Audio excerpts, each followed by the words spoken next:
하나님, 우리가 새벽마다 주님 앞으로 나오는 것은 공로를 얻기 위함이 아니요 세상 사람들에게 자랑하기 위함도 아닙니다. 우리가 새벽마다 주님을 찾는 것은 하나님의 마음을 달래서 우리의 소원을 이루기 위함도 아닙니다. 또한 우리 마음의 평정을 얻기 위함도 아닙니다. 주님, 우리가 주님을 찾는 이유는 주님이 나의 주인이시며 나를 사랑하는 아버지이시며 나에게 가장 좋은 것을 기꺼이 주시는 분이시기 때문입니다. 이 사랑에 감격하며 오늘도 주님 앞으로 나왔습니다. 우리의 탄식도 들어주시고 우리의 슬픔도 걱정도 다 받아주심을 알기에 주님께 나와 기도하며 예배합니다. 어린아이가 어머니의 품에서 포근한 안식을 누리듯 오늘도 우리의 마음이 주님 안에서 평안을 누리게 하여 주시옵소서. 하나님, 어제는 많은 비가 내렸습니다. 여름 내내 이어진 무더위와 폭우로 많은 사람들이 힘든 시간을 보냈습니다. 물건을 배달하는 배달원이나 집배원으로부터 음식점을 운영하거나 가게를 운영하는 사람들, 그리고 홀로 단칸방에서 지내는 독거노인들에 이르기까지 이번 여름의 날씨는 참으로 견디기가 어려웠습니다. 땀을 흘리며 일하느라 몸도 마음도 지친 분들이 많이 있습니다. 폭우로 태풍으로 많은 피해를 입은 사람들이 있고 무더위 속에서 건강이 상한 분들도 있습니다. 하나님, 이제는 우리에게 선선한 바람을 보내어 주시옵소서. 거리에서 올라오는 뜨거운 열기가 식고 하늘에서 불어오는 신선한 공기가 우리의 숨에 활력을 주길 원합니다. 가을 바람과 함께 더욱 튼실해지는 열매들처럼 우리의 삶에도 가을에 내어놓을 열매들이 이제 하나씩 알차게 드러나게 하여 주시옵소서. 사랑의 하나님, 소망교회를 위해 기도합니다. 우리 소망교회가 믿음 안에서 맡겨진 사명을 잘 감당하는 교회가 되게 하여 주시옵소서.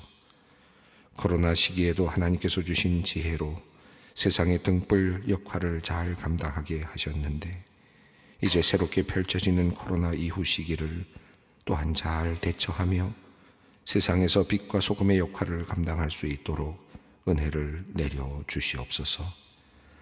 지난 여름 방학 기간에도 우리 소망교회를 지켜주시고 교회 안의 모든 여름 사역들이 은혜롭게 진행되게 하심을 감사드립니다. 무덥고 습한 여름이었지만 성경학교의 자리에서, 수련회의 자리에서, 그리고 봉사와 선교의 자리에서 큰 은혜를 경험케 하신 주님, 어린아이에서부터 장년에 이르기까지 참여하고 수고한 모든 소망의 성도님들에게 하나님의 크신 은혜와 사랑이 더욱 풍성히 자라나게 하여 주시옵소서. 또한 이번 여름 사역을 위해 물질로, 기도로, 봉사로 섬긴 성도님들을 위로하여 주시고 하늘의 기쁨을 가득 부어 주시옵소서. 이제 마지막 여름 행사로 청년부의 여름 수련회가 오늘부터 시작됩니다. 사랑을 주제로 나를 사랑하는 일, 이웃을 사랑하는 일, 하나님을 사랑하는 일을 배우고 또 고민하는 수련회입니다. 2박 3일 동안 말씀이 주어질 때마다 우리 청년들의 마음이 뜨거워지게 하시고 세상 속에서 사랑을 실천하며 살아갈 지혜를 얻도록 역사하여 주시옵소서. 모든 순서의 진행이 순조롭게 하시고 일을 준비하고 실행하는 모두가 기쁨을 얻게 하여 주시옵소서. 또한 정답고 즐거운 교제를 통하여 참여하는 모든 청년들의 마음이 넉넉하고 감사가 넘치게 하여 주시옵소서. 하나님, 소망교회 교회학교 교사들을 위하여 기도합니다. 주님의 사랑으로 믿음의 다음 세대들을 키우기 위해 수고하고 헌신하는 교회학교의 교사들을 기억하여 주시옵소서. 참으로 복음을 전하기 어려운 시대를 살아가지만 오늘도 눈물로 믿음의 씨앗을 뿌립니다. 주님, 이들의 수고 위에 풍성한 열매들이 맺히도록 축복하여 주시옵소서. 특별히 교사로 섬기다가 질병으로 인하여 치료 중에 있는 선생님들을 위해 기도합니다. 이들의 연약한 육신을 긍휼히 여겨주시고 치유의 기적을 베풀어 주시옵소서. 아픈 부위가 흔적 없이 사라지게 하시고 악한 세포가 깨끗이 사라지게 하여 주시옵소서. 건강한 모습으로 다시 돌아오게 하시고 맡겨주신 교사의 사명을 끝까지 잘 감당케 하여 주시옵소서. 소망의 성도들을 위해 기도합니다. 염증으로 인한 농양 제거를 위해 오늘 수술 여부를 결정해야 하는 권사님이 있습니다. 고령으로 전신 마취에 어려움이 있어 본인도 가족도 많은 두려움이 있습니다. 오직 주님만 의지하고 기도합니다. 주님께서 권사님의 면역력을 강하게 하시고 항생제를 비롯한 투여되는 모든 약물이 효과가 있게 하여 주시옵소서. 어머니를 위해 간절히 기도하는 딸의 기도를 주님 들으시고 응답하여 주시옵소서. 암으로 인하여 수술을 받는 주님의 성도를 주님께서 불쌍히 여겨주시고 하나님께서 치유의 손길로 또한 인도하여 주시옵소서. 이제 수능시험을 84일 남긴 수험생들과 학부모를 위해 기도합니다. 지금까지 열심히 준비하여 왔습니다. 이제 남은 기간도 건강하게 지켜주시고 마음도 단단하게 붙들어 주시옵소서. 주님 의지하며 믿음으로 모든 과정 잘 견뎌내게 하여 주시옵소서. 이들을 위해 염려하며 기도하는 부모님들의 마음에 주님께서 큰 믿음 주시고 평안을 넉넉히 채워 주시옵소서.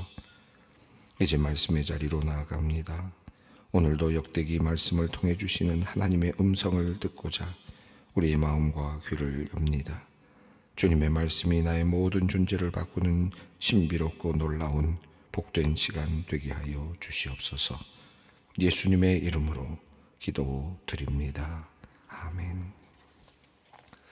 오늘 우리에게 주시는 하나님의 말씀은 역대상 16장 37절로 43절 말씀입니다. 역대상 16장 37절로 43절까지 말씀 함께 봉독하겠습니다. 다윗이 아삽과 그의 형제를 여호와의 궤 앞에 있게 하며 항상 그 궤 앞에서 섬기게 하되 날마다 그 일대로 하게 하였고 오벳에돔과 그의 형제 68명과 여두둔의 아들 오벳에돔과 호사를 문지기로 삼았고 제사장 사독과 그의 형제 제사장들에게 기브온 산당에서 여호와의 성막 앞에 모시게 하여 항상 아침 저녁으로 번제단 위에 여호와께 번제를 드리되 여호와의 율법에 기록하여 이스라엘에게 명령하신 대로 다 준행하게 하였고 또 여호와의 인자하심이 영원하심으로 그들과 함께 해만과 여두둔과 그리고 택함을 받아 지명된 나머지 사람을 세워 감사하게 하였고 또 그들과 함께 해만과 여두둔을 세워 나팔과 제금들과 하나님을 찬송하는 악기로 소리를 크게 내게 하였고 또 여두둔의 아들에게 문을 지키게 하였더라. 이에 뭇 백성은 각각 그 집으로 돌아가고 다윗도 자기 집을 위하여 축복하려고 돌아갔더라. 아멘. 오늘 본문 말씀은 이제 법궤를 옮겨오고 그리고 나서 이어지는 예배의 회복과 관련된 내용입니다. 그리고 법궤를 옮겨온 모든 예식, 모든 행사가 이제 마무리되는 그런 장면이 오늘 본문의 내용입니다. 그래서 43절을 보면 모두 이제 집으로 돌아갔다라고 하는 그런 내용으로 이제 마무리되게 됩니다. 앞서 우리가 언약궤를 예루살렘으로 가지고 온 다음에 그리고 여호와의 언약궤 앞에서 하나님께 칭송하고 감사하고 찬양하는 일을 맡겼다라는 말씀을 우리가 읽었습니다. 칭송이라는 말이 조금 우리 느낌과 좀 달라서 그것을 제가 하나님께 구하는 것이다 라고 이렇게 말씀을 드렸습니다. 그래서 법궤 앞에서 어떤 일을 하였느냐, 하나님의 법궤를 놓고 그 앞에서 하나님께 감사하고 하나님께 찬송하고 그리고 하나님 앞에서 구하는 일, 하나님과 의논하는 일, 그 일을 하나님의 법궤 앞에서 하였다라고 하는 것입니다. 그 일을 위해서 사람들을 세웠고요. 그리고 그 많은 사람들이 이제 돌아가면서 하나님의 율법을 따라서, 규례를 따라서 이제 법궤를 지키고 또 법궤 앞에서 찬양하는 일을 하게 하였습니다. 그리고 찬양했던 다윗이 아삽을 통해서 찬양했던 그 내용을 우리가 어제 쭉 긴 시편의 말씀, 특별히 시편 세 부분을 우리가 연결되어서 우리에게 전달되어진 이 역대기의 말씀을 함께 쭉 읽어보았습니다. 자, 그리고 이제 이어지는 본문이 오늘 이제 37절부터의 내용인데, 37절과 38절은 이제 법궤 앞에서 이제 법궤를 지키고 법궤를 섬기는 일까지 이제 마무리하는 내용이 37절과 38절에 나오고 있습니다. 함께 두 절을 우리 읽겠습니다. 다윗이 아삽과 그의 형제를 여호와의 언약궤 앞에 입회하여며 항상 그 궤 앞에서 섬기게 하되 날마다 그 일대로 하게 하였고, 오벳에돔과 그의 형제 68명과 여두둔의 아들 오벳에돔과 호사를 문지기로 삼았고. 여기 보면 이제 다윗이 이 법궤를 섬기도록 사람들을 세우는데요. 특별히 그 아삽과 그리고 그의 형제들을 이제 언약궤를 맡는 일을 하게 하였고요. 그 앞에서 섬기게 하였다 그랬습니다. 아삽은 찬양을 인도하는 또 그런 임무도 갖고 있었기 때문에 찬양을 전체적으로 인도하면서 동시에 이 여호와의 궤를 섬기는 일을 이제 주로 맡아서 하게 된 것 같습니다. 또 그의 형제들이라고 되어 있으니까 그의 가문이라고도 할 수 있겠습니다. 그의 가문이 이제 여호와의 궤를 섬기는데 어떻게 섬기느냐 하면 날마다라고 이렇게 되어 있고요. 그 일대로라는 말은 규례를 따라서라는 뜻입니다. 그러니까 하나님의 말씀을 따라서 그대로, 하나님의 율법을 따라서 그대로, 하나님의 뜻을 따라서 그대로 여호와의 궤를 섬기는 일을 날마다 감당했다라고 하는 일입니다. 자, 그 일을 위해서 38절을 보면 오벳에돔과 그의 형제 68명과 여두둔의 아들 오벳에돔과 호사를 문지기로 삼았다, 이렇게 되어 있습니다. 여기 보면 오벳에돔이 두 이름이 나오는 것을 보아서 오벳에돔이 우리가 생각한 처럼 한 사람으로 규정되기보다는 여러 사람일 수도 있겠다라는 그런 그 가능성을 우리가 보게 되죠. 어쨌든 뭐 이것을 오늘 우리가 규명할 수는 없지만 두 이름이 같은 이름이지만 두 사람의 이름이 거명이 되고 있습니다. 오벳에돔, 그리고 또 여두둔의 아들 오벳에돔, 그리고 호사. 도합 보면 68명과 그 다음에 오벳에돔, 그리고 또 여두둔의 아들 오벳에돔, 호사 이렇게 합하면 71명입니다. 그러니까 적은 인원이 아니죠. 많은 사람들이 참여했다는 것을 알 수 있습니다. 여기 이름도 없는 그의 형제 68명과 여기에 들어간 사람은 조금 아쉽긴 하겠습니다. 그런데 그래도 이름이라도 올라가 있는 오벳에돔, 또 같은 이름이지만 여두둔의 아들 오벳에돔.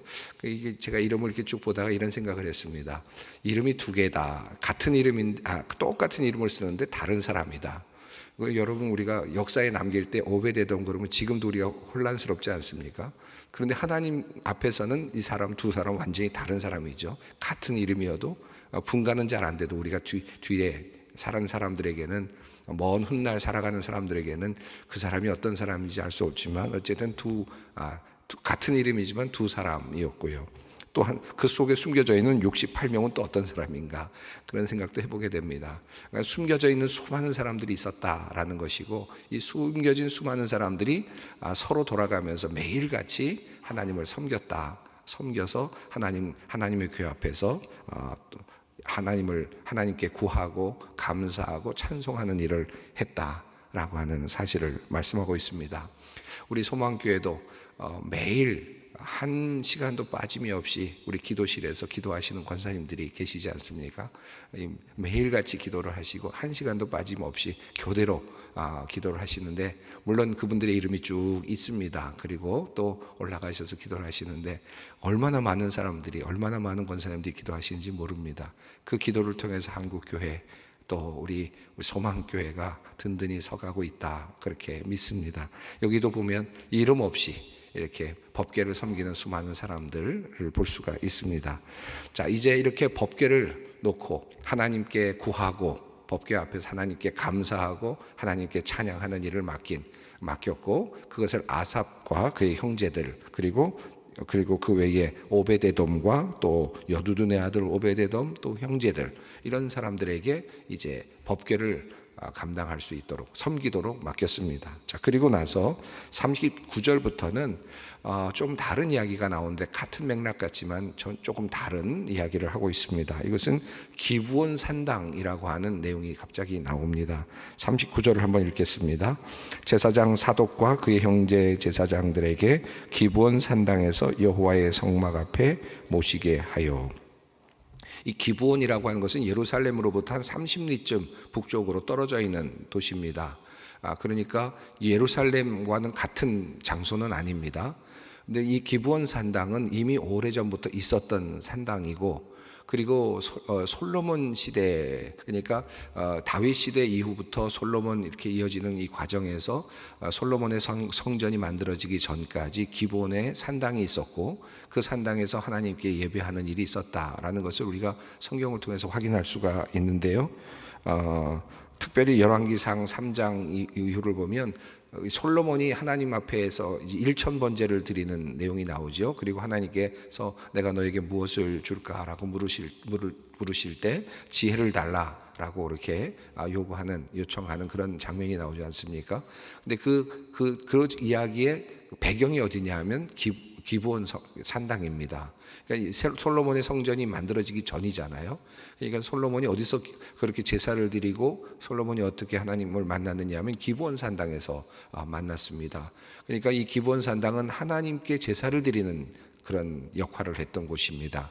그러다가 성전이 만들어지면서 솔로몬 시대 성전이 만들어지면서 이제 기브온 산당은 사실은 의미가 없어졌죠.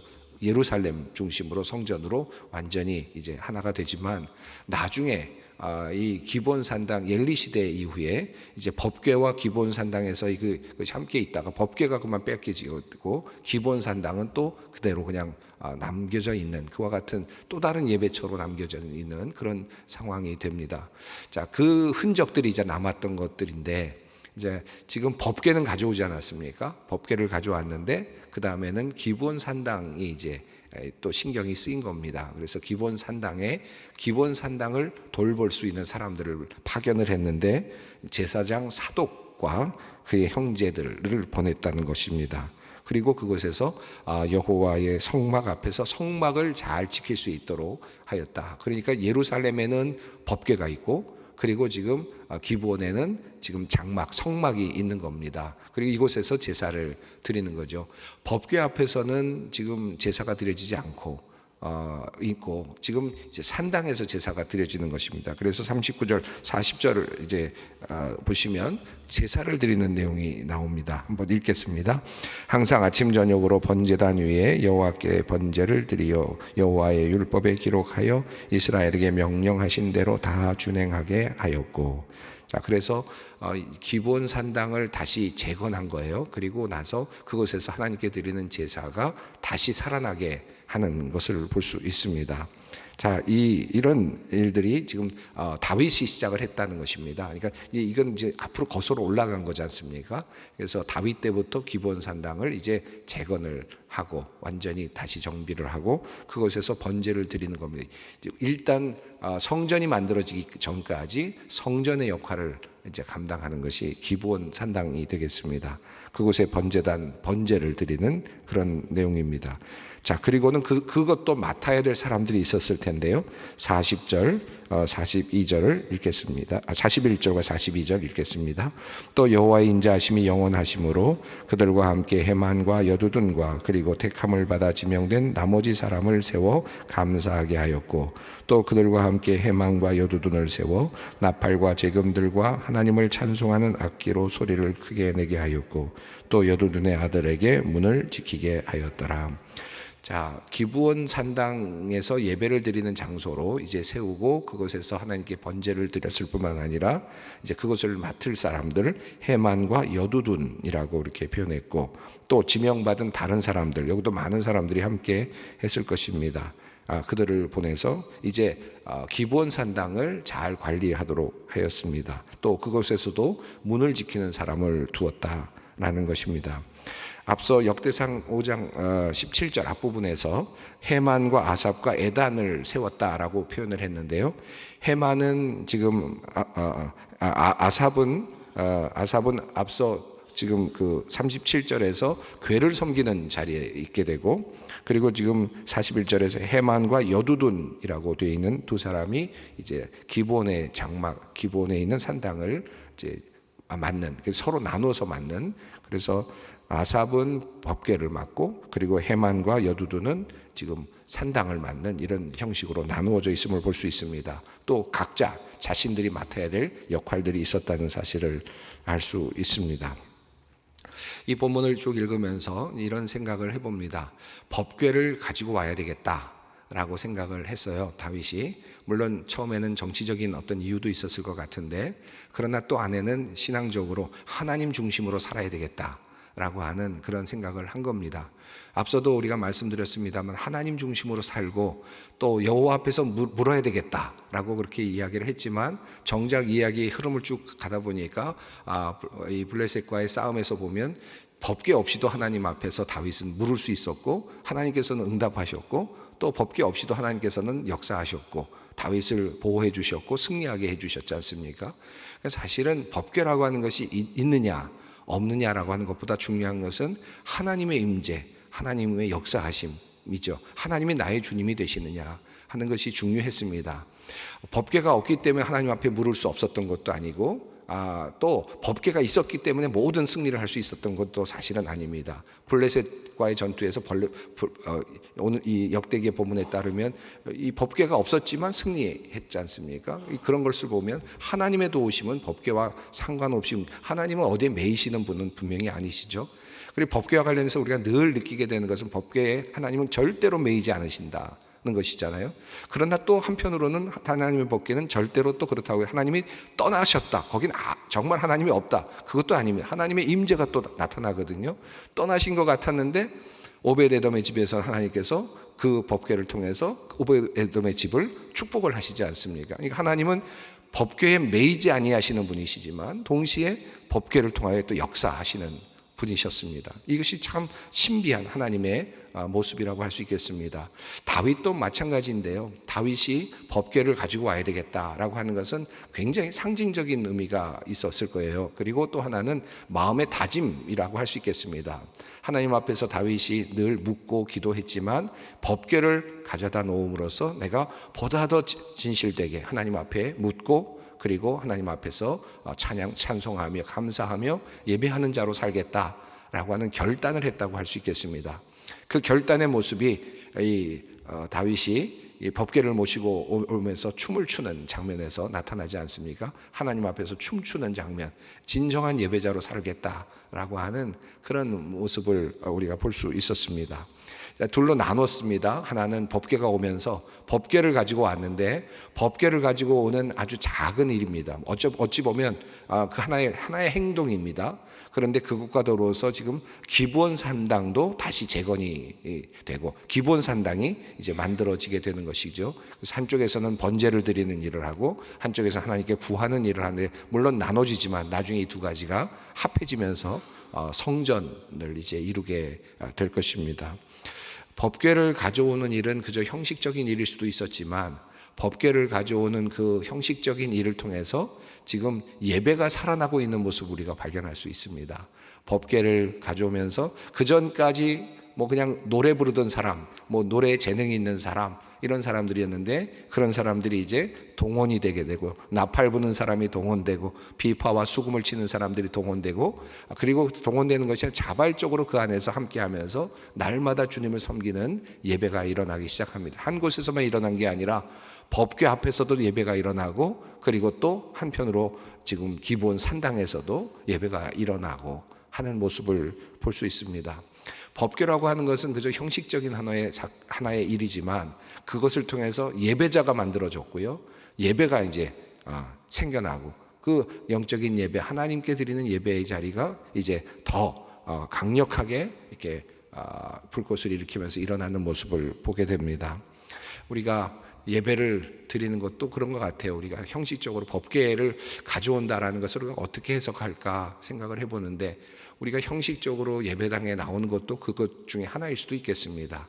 또 형식적으로 어떤 일들을 감당하는 것도 또 그런 것과 관련이 되어 있을 수도 있겠습니다. 그런데 뭐 예배당에 꼭 나와야 예배냐? 그렇게 생각하지 않을 수도 있죠. 그런데 예배당에 나오는 이 형식적인 일을 통해서 다른 신앙의 놀라운 역사들이 또 일어나는 것을 보게 되거든요. 마음이 살아나고 참다운 예배가 내 안에서 움직이는, 움트는 그와 같은 경험들을 하게 됩니다. 법궤라고 하는 단순한 형식을 넘어서서 또 그 위에서 이 진정한 예배자의 모습들이 나타나는 것을 우리가 확인할 수 있습니다. 또 하나는 여기에 청지기들이 이제 많이 나타났다라는 것입니다. 수많은 사람들이 예배자로 이제 나타나기 시작을 했다. 라고 하는 사실이죠. 저는 이 모습 보면서 우리 소망의 성도님들께 우리 모든 예배의 자리에 청지기로 좀 더 나서 주셨으면 좋겠다라는 그런 부탁의 말씀을 드리고 싶습니다.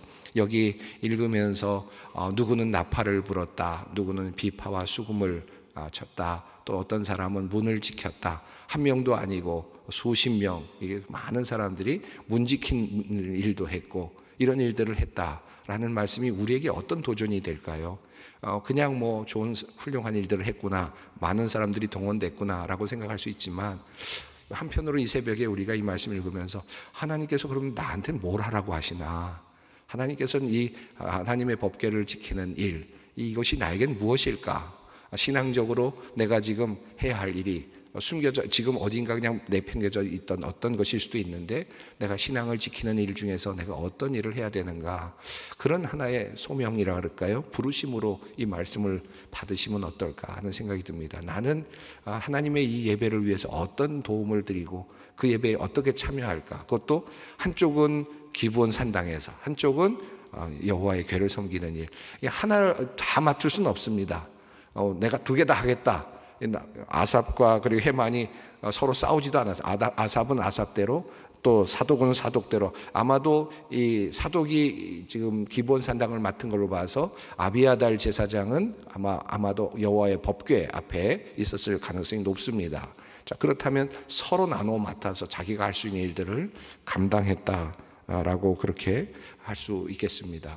이런 마음으로 한번 우리가 이 본문을 다시 한번 쭉 읽으면서, 하나님은 나에게 무엇을 하라고 하시는가, 나는 무엇을 할 수 있는가, 어떤 달란트가 있는가 하는 것들을 한번 생각해 보셨으면 좋겠습니다. 마지막으로 이 43절 함께 읽겠습니다. 이에 뭇 백성은 각각 그 집으로 돌아가고 다윗도 자기 집을 위하여 축복하려고 돌아갔더라.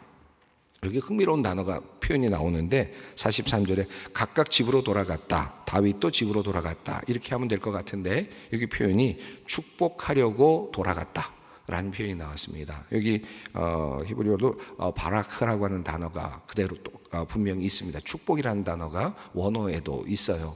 이 말이 무슨 뜻일까요? 이게 우리가 예배를 드리는 자리, 법궤 앞에서 예배를 드리고 또 기브온 산당에서 예배를 드리는 예배자의 자리, 예배자의 자리에서 우리가 예배를 드리고 집으로 돌아가는데, 그 집으로 돌아가는 사람들에게 주님께서 지금 복을 주시는 것을 볼 수 있지 않습니까? 예배자에게 주시는 복, 예배자의 복이 집으로 지금 이송이 되고 있는 것을 볼 수 있습니다. 집으로 연결되고 있는. 그래서 다윗이 돌아가는데 가족을 축복하려고 돌아가다. 예배자가 가족으로 돌아갈 때 그 가족이 축복을 받는다. 예배자가 집으로 돌아갈 때 하나님의 축복이 함께 간다 라고 하는 사실을 우리가 이 본문 속에서 또 한번 느끼게 됩니다. 그래서 다윗도 자기 집을 위하여 축복하기 위하여 돌아갔다. 하나님께 큰 예배를 드리고 깊은 예배를 드리고 돌아가는 길, 그 돌아가는 길에는 하나님의 큰 은혜가 있고, 하나님은 그 다윗의 가문을 축복하십니다. 예배자로 우리가 어떻게 설 것인지 한번 다시 한번 생각하고, 또 내가 섬겨야 될 자리를 한번 찾아보는 그런 시간이 되었으면 좋겠습니다. 함께 기도하겠습니다. 하늘에 계신 우리 아버지, 아버지의 이름을 거룩하게 하시며 아버지의 나라가 오게 하시며 아버지의 뜻이 하늘에서와 같이 땅에서도 이루어지게 하소서. 오늘 우리에게 일용할 양식을 주시고, 우리가 우리에게 잘못한 사람을 용서하여 준 것 같이 우리 죄를 용서하여 주시고, 우리를 시험에 빠지지 않게 하시고 악에서 구하소서. 나라와 권능과 영광이 영원히 아버지의 것입니다. 아멘.